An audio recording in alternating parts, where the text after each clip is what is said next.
I'm Matthew Madding, Superintendent of Graves County Schools. I wanted to take an opportunity to let you know how thankful and excited we are to have your student with us for the 21-22 school year. To help ensure that your student is off to a very good start, we've put together a short video from our kindergarten teachers on some things that you can do to prepare to make entry into kindergarten as successful as possible.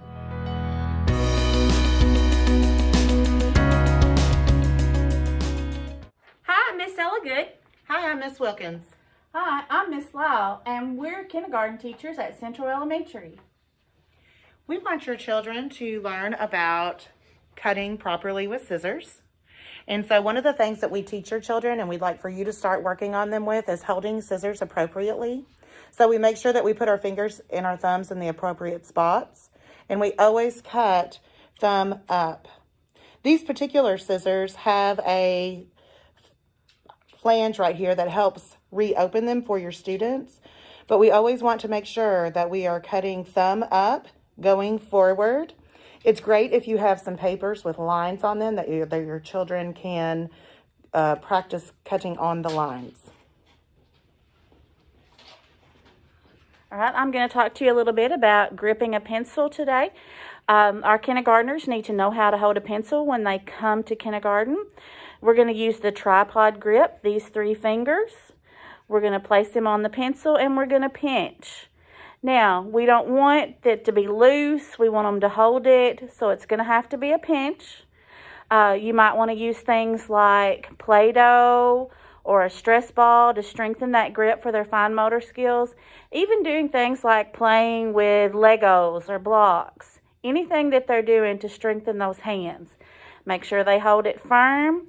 Put the pencil on the paper. They also need to work on practicing their name. In preparation for kindergarten, this is a great time to start teaching with your soon-to-be kindergartner and have them start practicing their name.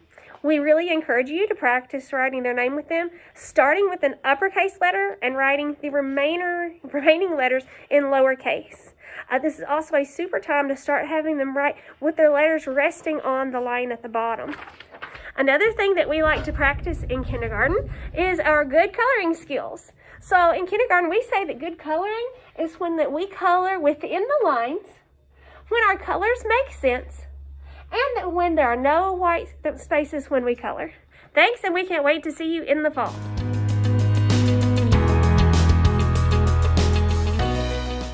Hello, my name is Mallory Fowler. I'm the kindergarten teacher at Fancy Farm Elementary. Something you can work on with your child to help prepare them for kindergarten is just knowing basic things about themselves, knowing their full name, and if someone says what's your first name, knowing the difference between your first and last name. Knowing your guardians' names. Sometimes I might ask my students at the beginning of the year what their mom's name is, just trying to get to know them, and they'll say, Mom? I'm like, no, what would Miss Fowler call your mom? And sometimes they can tell me and sometimes they can't because they may have never heard anyone use your real name. To go along with that, knowing siblings. If they have siblings, they might have a nickname for them, but knowing what their real names are. Another thing that they can work on to go along with knowing things about themselves, knowing their address, their phone number, birthday, how old they are. These are all easy things and they're important things because they're about them. And once they learn them, it's just going to be something they always remember. And it will help make their kindergarten year even more successful. Thank you.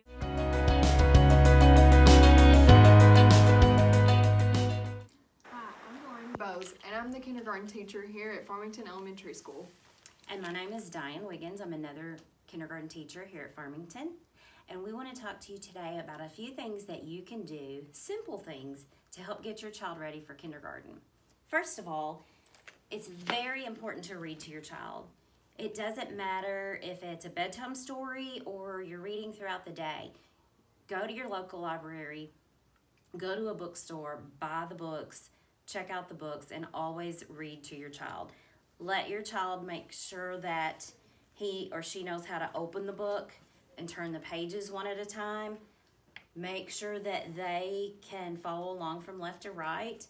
Start at the top of the page and go to the bottom of the page.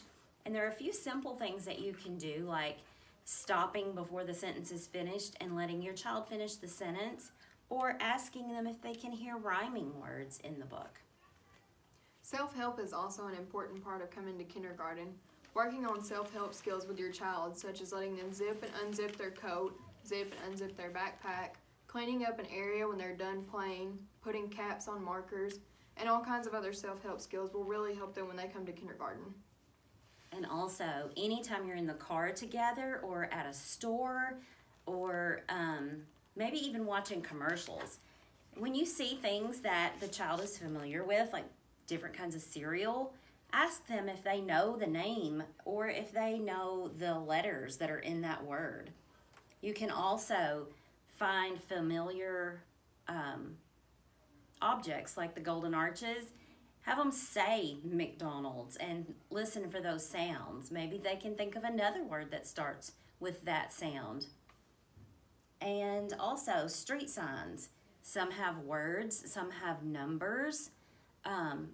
Ask them if they know what that number is, if they can tell you what that first letter in that word is, or you tell them what the word is and ask them if they can hear the first sound in that word. You'll be surprised how fast they'll catch on. Thank you.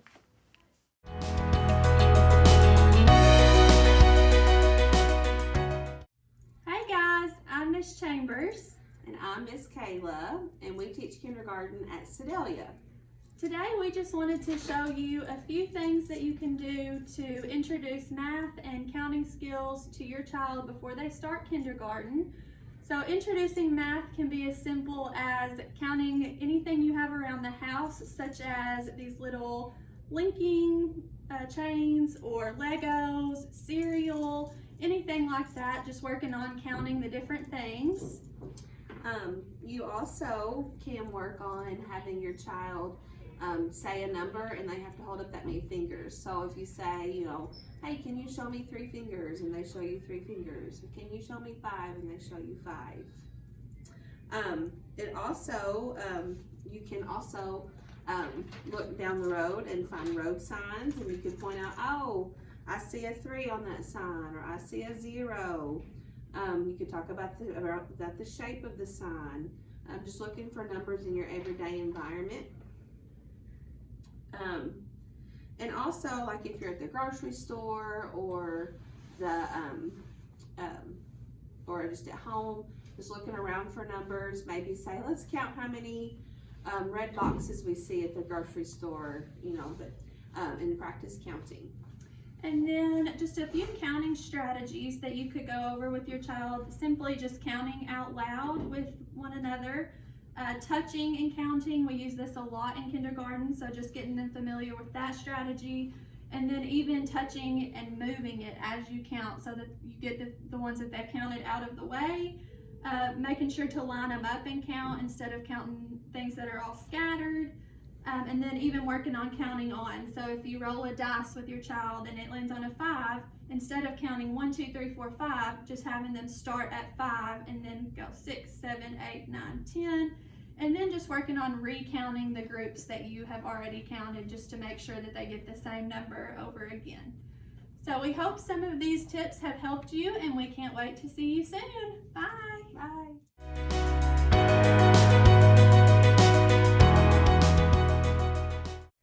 Everybody, we are kindergarten teachers at Wingo Elementary. My name is Miss Amy. And I'm Miss Cindy. And we want to talk to you a little bit about phonemic awareness and rhyming. We are going to tell you some activities that you can do at home with your child to help with rhyming. Rhyming is a super important part of being able to use phonemic awareness. That is being able to manipulate sounds. We want kids to realize that rhyming words sound the same at the end of the word. So we're going to show you a few activities that you can do. One of the things is simple. You don't need any materials except some words like this. We're going to do thumbs up if they rhyme, thumbs down if they don't. So this is easy. We're going to say wet jet. They rhyme. Mad dad. They rhyme. Hot cup. They don't rhyme. Hot has ought and cup has up at the end, so they don't rhyme. Another way that you can do this is to use a nonsense word that's a silly made-up word that rhymes with a word they do know. Like if I said, tell me a color that rhymes with tello. Yellow. Tell me a color that rhymes with orange. Orange. Great job. All right, we're going to show you something else. that you can do for rhyming. We're going to use a beach ball. You could use any size ball, Nerf ball, anything that you have at your house. So I'm going to say a word, and then I'm going to throw the ball to Miss Cindy, and she is going to tell us a word that rhymes with it. And then she's going to throw it back to me, and we're going to keep making rhyming words like this. Cat, Bat, fat, hat, mat, gnat. rat. So you see, that's super easy, and all you need is a little ball just to throw back and forth. We'll see you next year. Can't wait to see you. Bye.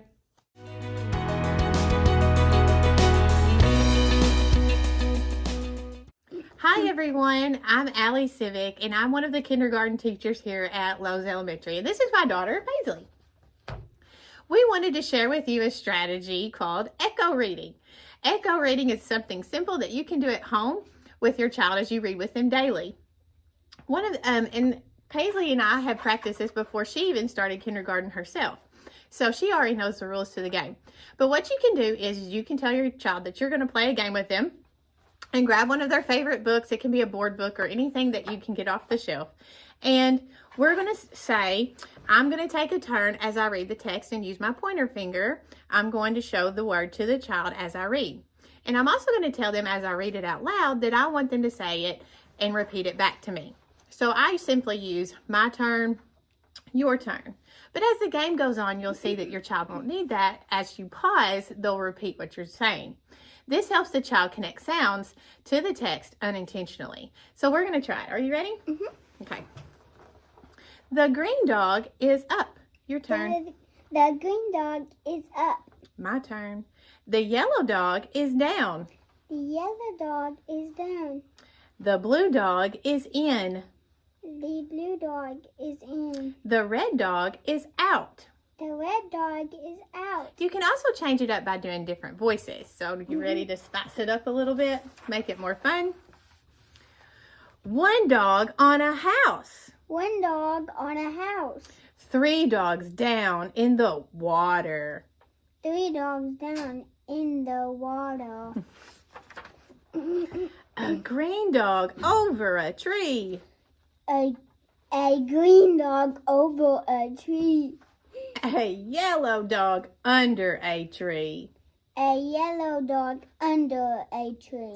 So as you can see, echo reading is something simple that you can do when you read to your child daily. Thanks for watching.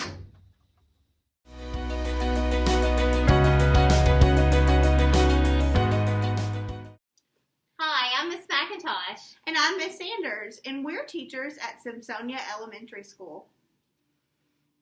One of the most important skills your child will learn in kindergarten is learning their letter names and letter sounds. Letter names and sounds are the foundation to learning to read. Here are some suggestions to help your child learn their letters. One of the most important things is to make learning fun. It can be spontaneous or it can be intentional. When you're driving down the road, look for letters on signs or in the grocery store on things to buy. Another good place to start is recognizing the letters in their first name. Also, sing and say the alphabet, but don't forget to slow down on LMNOP. Recognize letters in print, like items in the grocery store or the M for McDonald's. And we also want to focus on those sounds that they make. So, McDonald's. Some other games you can play is memory. You can make cards and play a game of memory. You can go on a letter hunt. You can get magnetic letters. They sell those at the Dollar Tree. You can make letters out of Play-Doh, write letters with sidewalk chalk, and have your child hop to those letters. There are many ways that you can make learning fun. There are also some online resources that you could use. Leapfrog Letter Factory is a program on Netflix that introduces letters and sounds. Starfall.com is a fun website for kids to play on. Or you could also make index cards from the dollar store to review all letter names and letter sounds. Have fun learning!